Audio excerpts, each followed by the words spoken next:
कल्पना कीजिए, एक ऐसा समाज जहां आपके जन्म से पहले ही आपको यह तय कर दिया जाए कि आपकी जिंदगी कैसी होगी, जहां आपको आपके जाति के नाम से तिरस्कार मिल रहा हो। क्या आप वह बच्चा बनना चाहेंगे? शायद नहीं। लेकिन बाबा साहेब भीमराव अंबेडकर ने यही जीवन जीते हुए पूरी दुनिया को चुनौती दी और साबित कर दिया कि सच्चा नायक वही है जो अपने कष्टों से ही समाज को बदलने की ताकत जुटा सके। तो आइए जानते हैं उस महापुरुष की जीवन यात्रा। अंबेडकर का जन्म 14 अप्रैल 1891 में महू, मध्य प्रदेश में हुआ था। उनका जन्म एक दलित, अछूत परिवार में हुआ था, जिससे उनकी जिंदगी शुरू से ही कठिनाइयों से भरी हुई थी।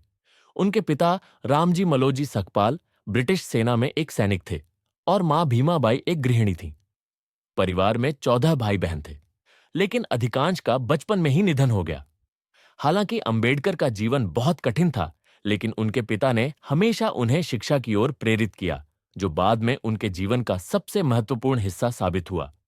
अंबेडकर की शिक्षा यात्रा एक अद्भुत संघर्ष थी। शुरुआत में उन्हें जातिवाद के कारण स्कूल में अपमान का सामना करना पड़ा। फिर भी उन्होंने हार नहीं मानी। अंबेडकर ने मुंबई विश्वविद्यालय से अपनी बीए की डिग्री प्राप्त की और फिर अपनी पढ़ाई को आगे बढ़ाने के लिए कोलंबिया विश्वविद्यालय, न्यूयॉर्क गए। यहां उन्होंने स्नातकोत्तर और पीएचडी की डिग्री प्राप्त की। उनकी पीएचडी का विषय था भारतीय समाज में अछूतों की स्थिति। इसके बाद वे लंदन स्कूल ऑफ इकोनॉमिक्स में गए, जहां उन्होंने राजनीतिक अर्थशास्त्र में डिग्री प्राप्त की। उनकी शिक्षा ने उन्हें समाज में व्याप्त असमानताओं के खिलाफ आवाज उठाने की ताकत दी। अंबेडकर का सबसे बड़ा योगदान था भारतीय संविधान की रचना। 1947 में जब भारत स्वतंत्र हुआ तो एक नए संविधान की आवश्यकता महसूस हुई। भारतीय समाज में जातिवाद और असमानताएं अब भी जारी थीं।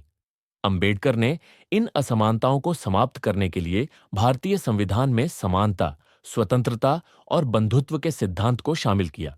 वे भारतीय संविधान के मुख्य वास्तुकार थे और उन्होंने सुनिश्चित किया कि यह संविधान हर नागरिक को समान अधिकार दे, चाहे वह किसी भी जाति, धर्म या वर्ग से हो। उनका यह कार्य न केवल भारत के लिए बल्कि पूरी दुनिया के लिए एक मिसाल बन गया। 1956 में अंबेडकर ने बौद्ध धर्म अपनाया, साथ ही लाखों अनुसूचित जाति के लोगों को भी बौद्ध धर्म में दीक्षा दी।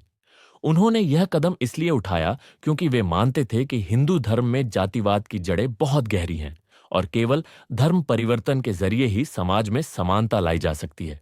यह एक ऐतिहासिक मुक्ति आंदोलन था, जिसने लाखों लोगों को आत्मसम्मान और सम्मान का रास्ता दिखाया। अंबेडकर का विवाह 2 बार हुआ था। उनकी पहली पत्नी रामाबाई अंबेडकर और दूसरी पत्नी श्यामाबाई अंबेडकर एक डॉक्टर थीं। उनके 4 बच्चे थे, जिनमें से उनके बड़े बेटे यशवंत अंबेडकर ने उनके कार्यों और विचारों को आगे बढ़ाया। अंबेडकर ने जातिवाद, भेदभाव और सामाजिक असमानता के खिलाफ अपनी पूरी जिंदगी संघर्ष करते हुए बिताई। उनका यह मानना था कि शिक्षा ही वह ताकत है जिससे किसी भी समाज में बदलाव लाया जा सकता है। आज भी उनके विचार और कार्य हम सभी के लिए प्रेरणा का स्रोत हैं। उनकी धरोहर आज भी जीवित है। भारत में हर साल 14 अप्रैल को उनकी जयंती अंबेडकर जयंती के रूप में मनाई जाती है और लाखों लोग उनके विचारों को फैलाने और उनके द्वारा दिखाए गए रास्ते पर चलने की कसम खाते हैं। अगर बाबा साहेब अंबेडकर जी की कहानी ने आपके दिल को छुआ है, तो इस वीडियो को लाइक करें, शेयर करें और हमारे चैनल को सब्सक्राइब करें। जय हिंद।